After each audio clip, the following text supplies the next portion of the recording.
It started like any other night, quiet, routine, predictable, until that alarm screamed through the dark. But what happened after that? Changed everything. Because sometimes what sets off the alarm isn't human. You ever have one of those nights where everything just feels off? The air's still, the halls are quiet, but something deep inside tells you something's not right.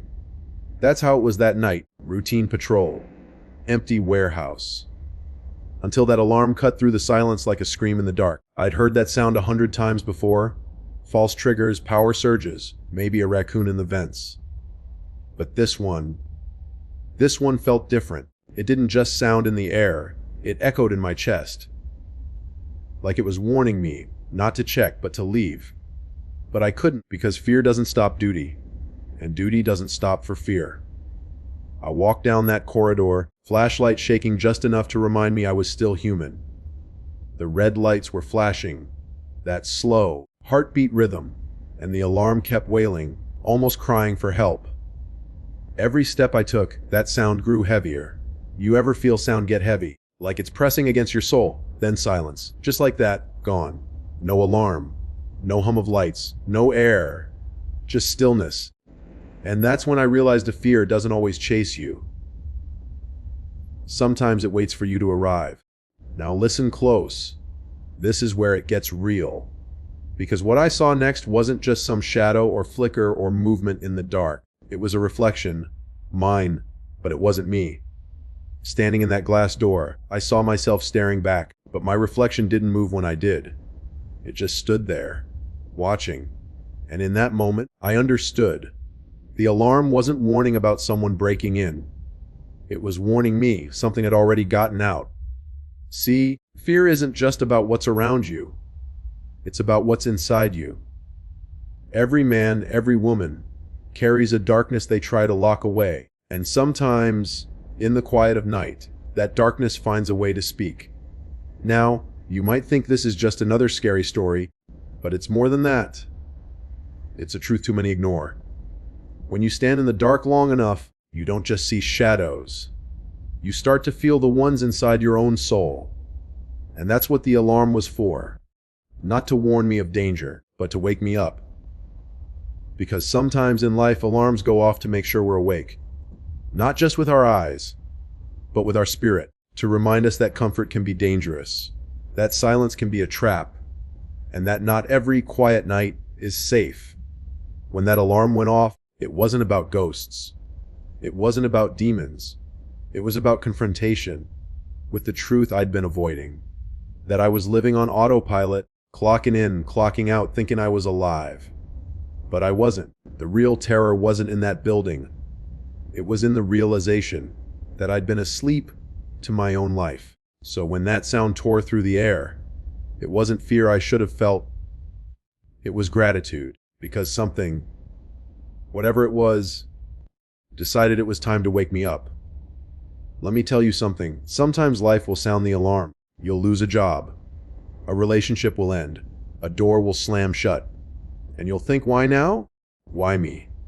But that's not punishment. That's your alarm going off. It's life shaking you, saying, wake up. You've been too quiet, too safe, too still. You can run from it. You can hide from it. Or you can face it. Because fear, when faced, loses its power. And truth, no matter how terrifying, always sets you free. So next time the alarm goes off, don't cover your ears. Don't pretend you didn't hear it. Because maybe, just maybe, it's not warning you of something outside. It's calling you to face what's been inside all along. You see, silence isn't empty. It listens. It studies. It waits for the moment you stop pretending you're not afraid. That's when it shows its face. Not with a scream, not with chaos, but with stillness. That's the kind of night I'm talking about. The one where every second stretches just a little too long, where your heartbeat sounds louder than it should, and every shadow feels like it's breathing with you. That's the hour that buys the truth. Because when everything goes quiet, that's when you really start to hear yourself. You start to hear the thoughts you've buried, the regrets you've ignored, the memories you've tried to erase. Silence doesn't comfort, it confronts. It holds a mirror up to your soul and asks, what are you running from? There's a reason people fear the dark. It's not because of what's hiding in it. It's because of what it reveals inside us. When the world sleeps, when the lights fade, you're left alone with what you've been avoiding. That's when fear breathes. That's when it lives. Not in the scream, but in the pause before it. Not in the noise, but in the quiet after. That's what most people never understand. They think fear is about monsters, about ghosts, about the unknown. But the real horror, it's in recognizing that silence is honest. It doesn't lie to you. It doesn't distract you. It shows you what's real. And that's what makes it terrifying. Because what if the scariest thing you could ever face is yourself? Imagine this. It's midnight. You're sitting alone, the world completely still. You hear the clock ticking, the faint hum of a light somewhere in the distance. And then nothing. Just stillness. The kind of stillness that makes your skin tighten. You look around, and everything looks normal, but something in your gut says otherwise. You can't explain it, but it's there. That pressure in the air, that weight in your chest. That's not imagination. That's energy.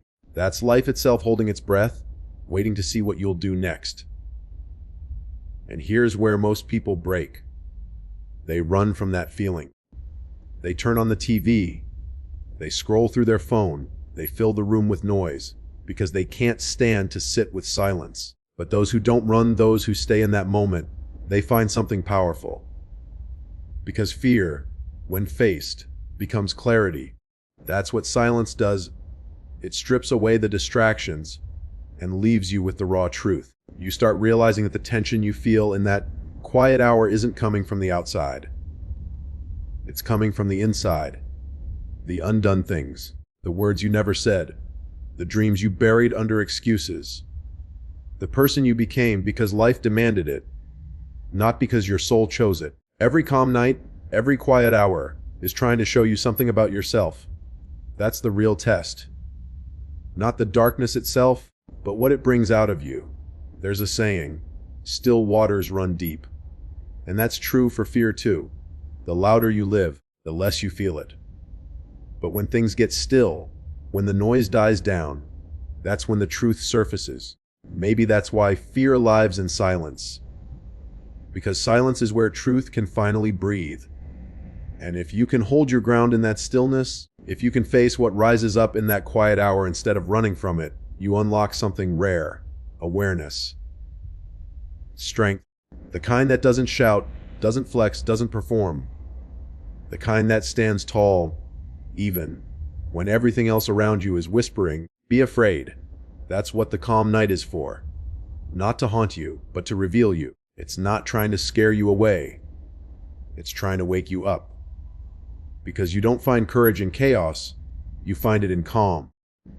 You don't discover truth in the noise. You discover it in the silence that asks you to listen. So when the night grows still and that unseen tension begins to crawl through the air, don't look away.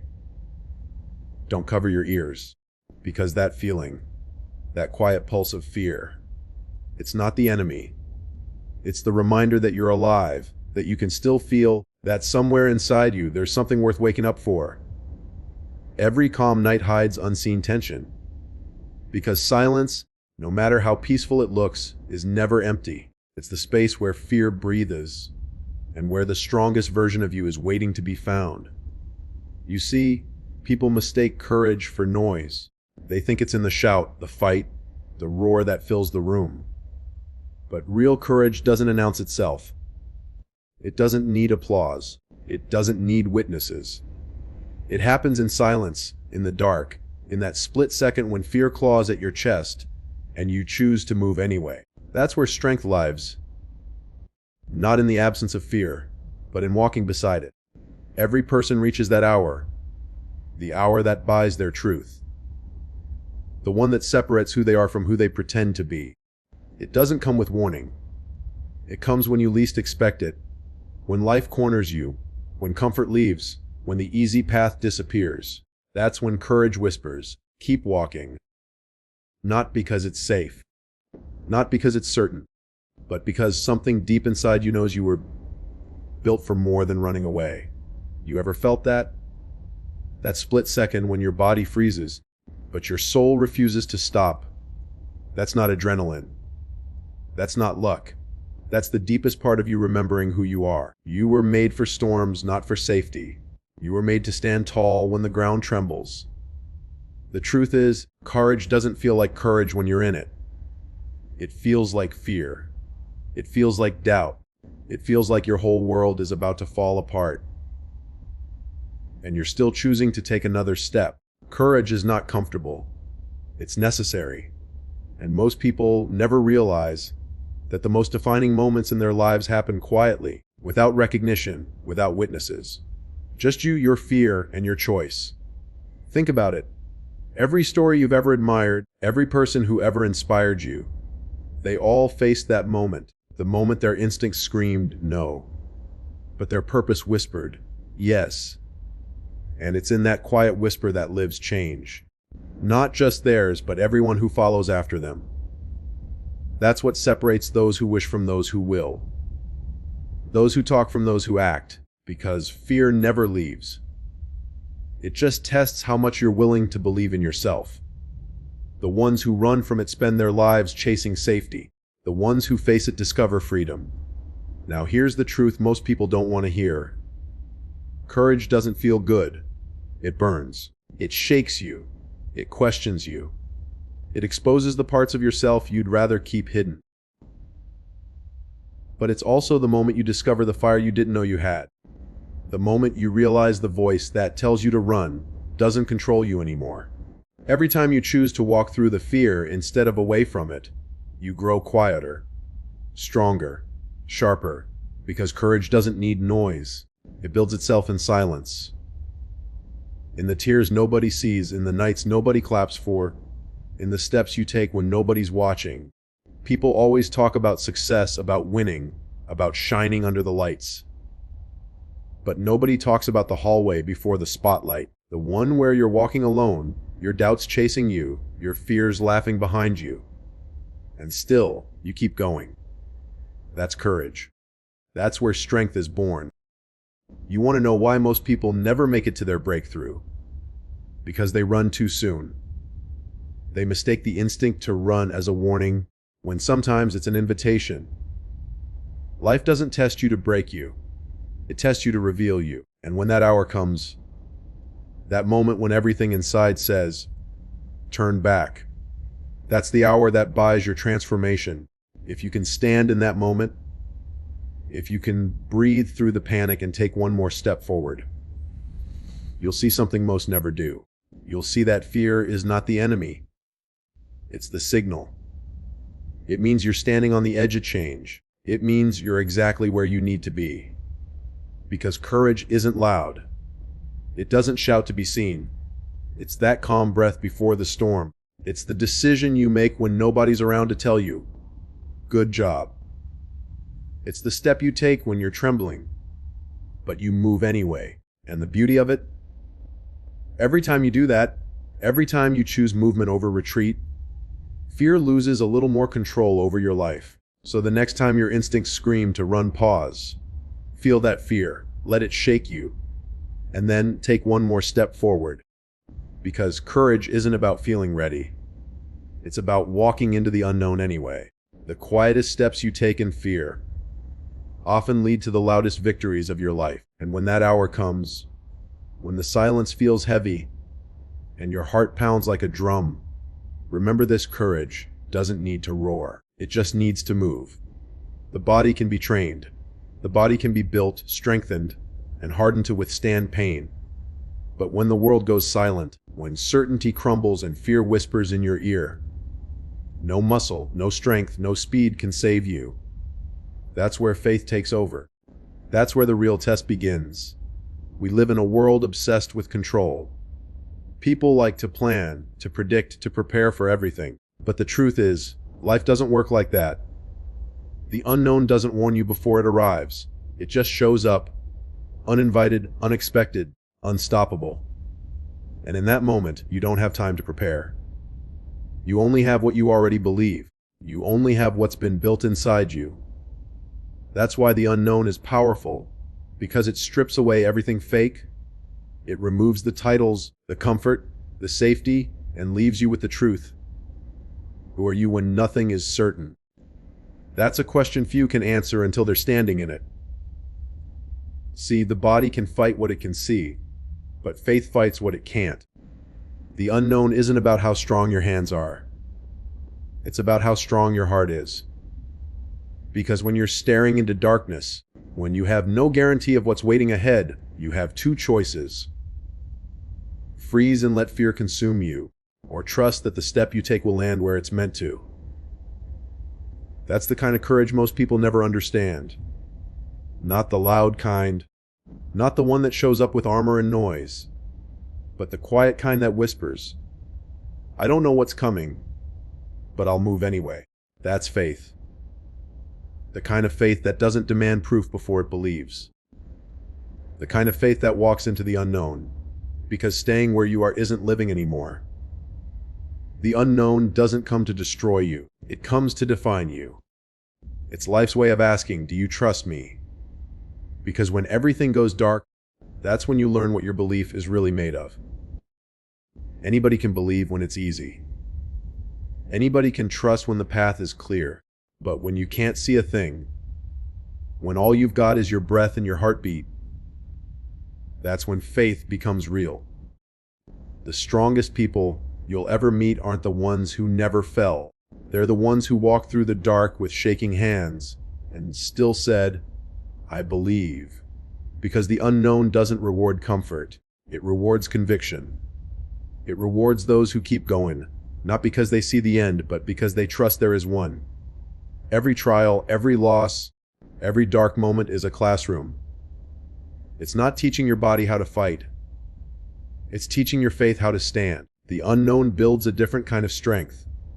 One that can't be measured by muscle or speed.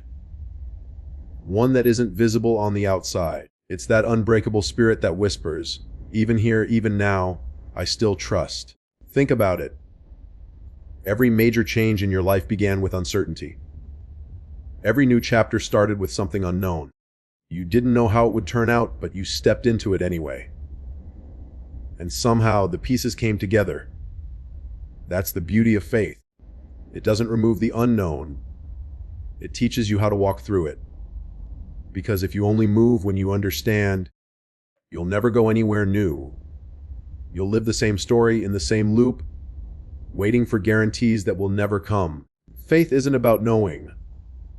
It's about trusting the process when you don't.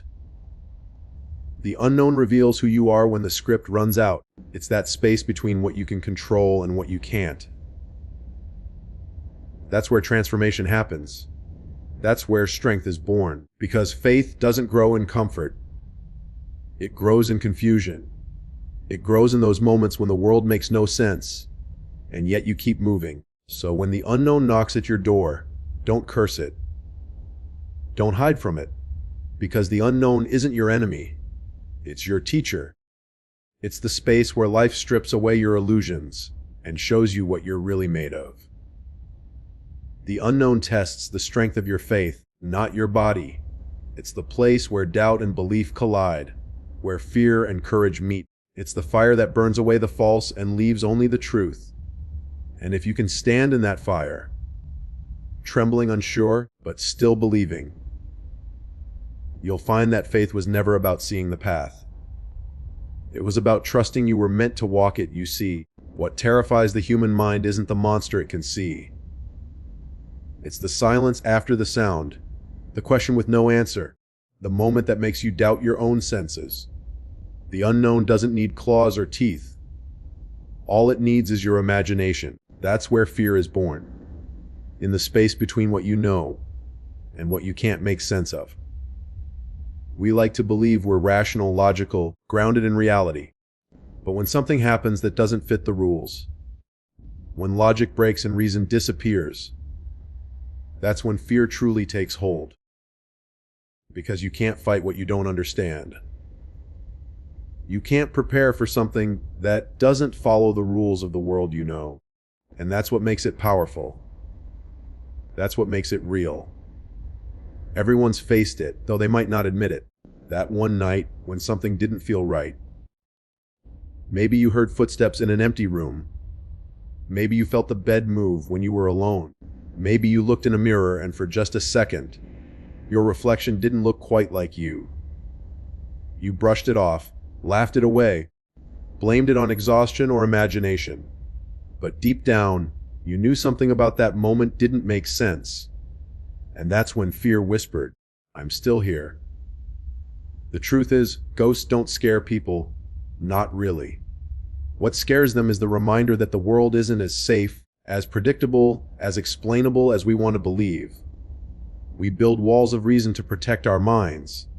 And when something breaks through, even for a second, it shakes the foundation of everything we think we know. That's not just fear. That's exposure. That's standing face to face with a truth we can't define. Real fear doesn't show itself with screams. It waits in silence. Lets your thoughts do the work. It watches you question yourself until you can't tell if it's the world that's twisted or you. And that's what makes it so dangerous. Because fear doesn't always attack from the outside. Sometimes it grows from within. You ever notice how your mind starts to build stories when you don't have answers? A sound becomes a voice. A shadow becomes a figure.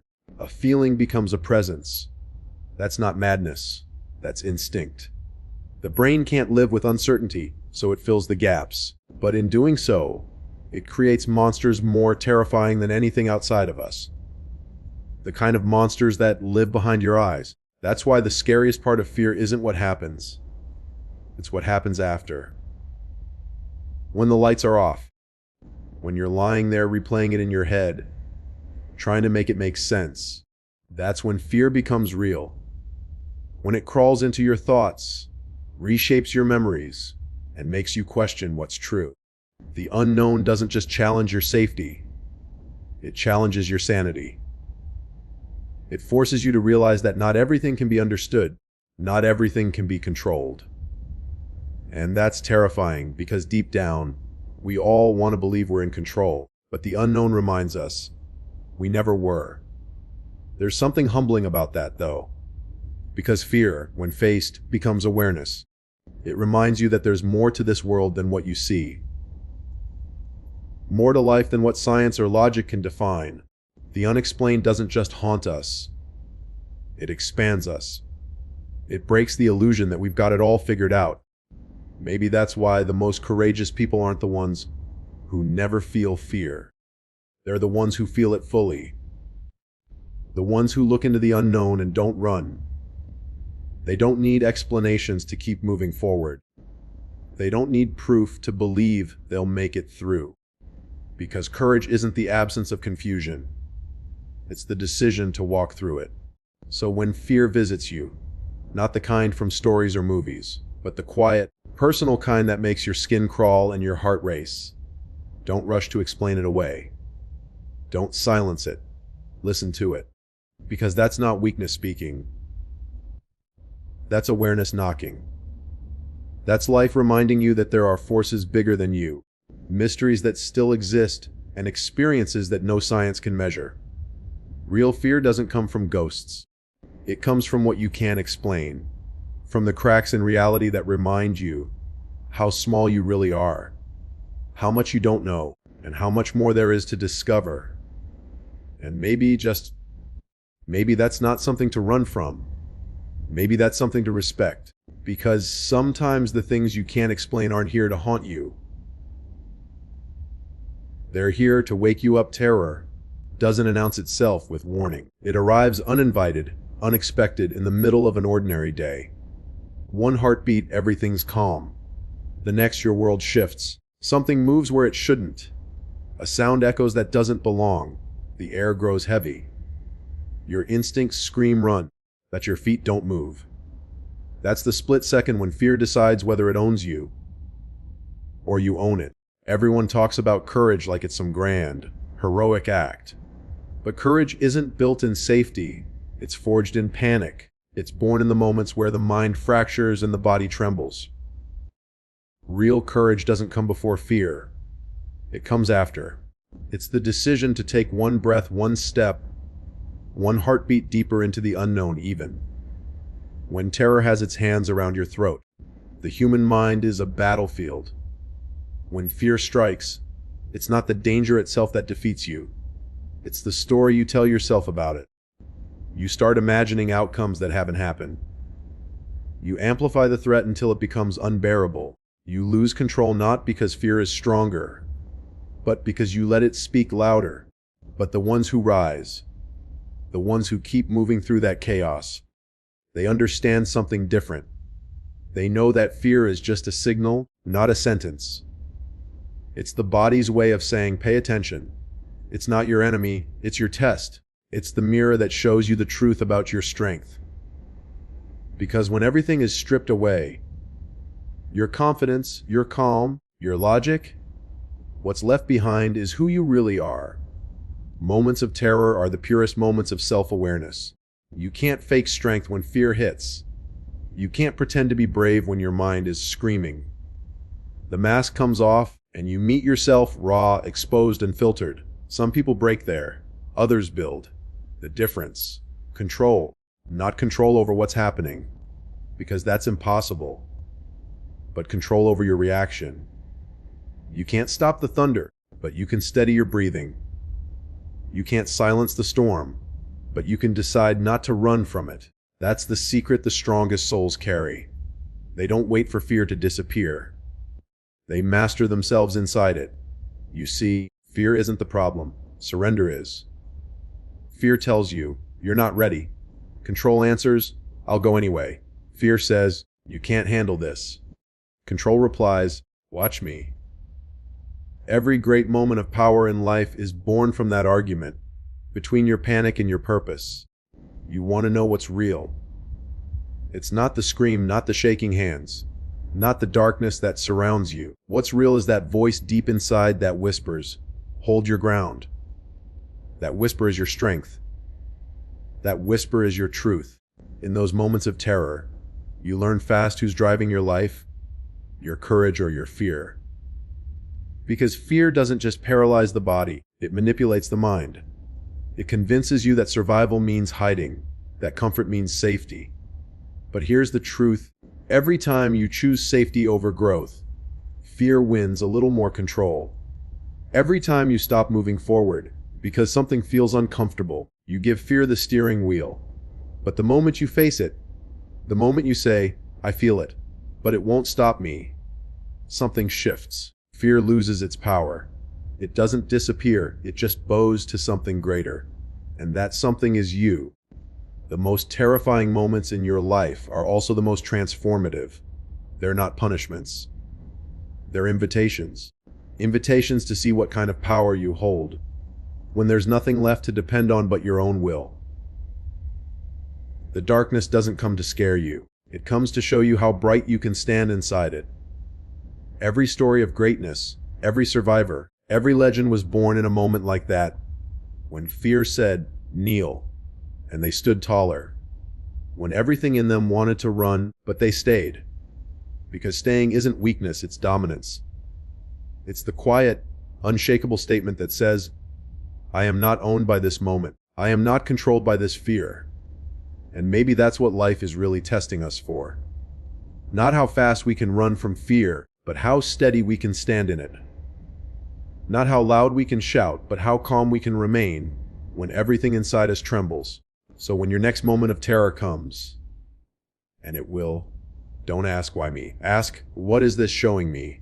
Because in that instant, you'll discover something powerful. Fear only wins when you let it. The second you decide to keep breathing, to keep moving, to keep believing, you take control back. Moments of terror reveal who's truly in control, you or your fear.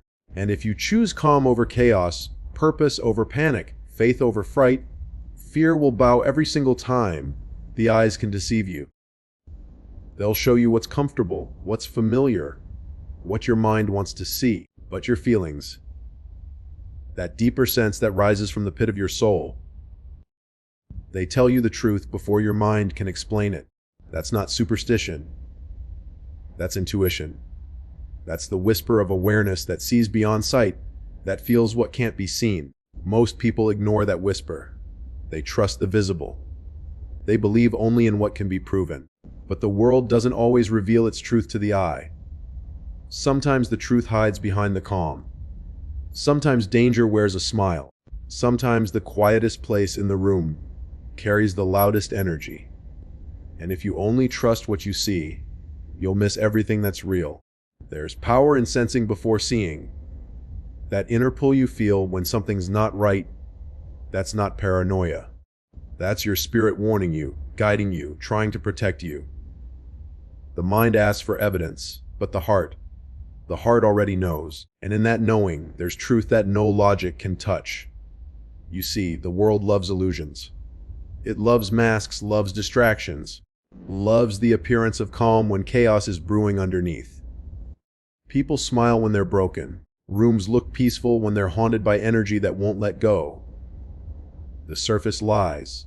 The feeling doesn't. The feeling cuts through the act and tells you, look deeper. That's why awareness isn't about being perfect. It's about being present. It's about learning to listen not just with your ears, but with your entire being. When you walk through a place, when you stand beside someone, when you step into a moment and something deep in you reacts, that's truth speaking. Because energy doesn't lie. You can paint over it, you can disguise it, but you can't erase it. How many times have you ignored that feeling? That instinct that told you something's off. Maybe it was a person who smiled too easily, a decision that looked perfect on paper, but made your chest tighten, or a situation that seemed fine yet drained your peace. You told yourself it was nothing. You looked away, and later, you realized your gut was right all along. That's the cost of ignoring what you feel. We've been trained to trust sight more than soul, but sight is limited. Feelings are infinite. The eye can be tricked, but the spirit can't be fooled. When you feel unease in a room, it's because your inner world is recognizing something your eyes can't detect. The body reacts to truth before the mind admits it. That's why your pulse quickens, why your breath slows, why you just know without knowing why. What you see can comfort you, but what you feel can save you. There's a kind of wisdom in the unseen, a language that only silence can translate. It's not about ghosts or mysteries. It's about awareness. The kind of awareness that protects, that warns, that leads you away from harm long before harm arrives. And maybe that's what this world is really teaching us. To stop seeing with our eyes and start seeing with our spirit. Because once you begin to trust that deeper sense, everything changes. You start reading energy instead of words. You start hearing intention instead of tone. You stop chasing appearances and start recognizing authenticity. In life, so many people wear masks. So many things appear one way but feel another. A room full of laughter can hide pain. A face full of confidence can cover fear. And that's why feelings matter more than appearances. Because the truth is always in the vibration, not the vision. So, the next time you feel something, that unexplainable heaviness, that quiet whisper that tells you to move, that sudden peace that makes no sense, don't question it. Respect it. Because your feelings are the oldest form of truth. They come from the part of you that existed long before you learned to speak, long before you were taught to doubt. What you see isn't always what's there. The world loves disguises. It hides truth in plain sight. But what you feel, that instinct, that pull, it never lies. It's the compass inside you guiding you when the map disappears. So trust it. Listen to it. Follow it. Because in the quiet spaces between what you see and what you feel, that's where real truth lies. And the moment you learn to trust that unseen voice inside you, you stop being fooled by appearances and start being guided by truth.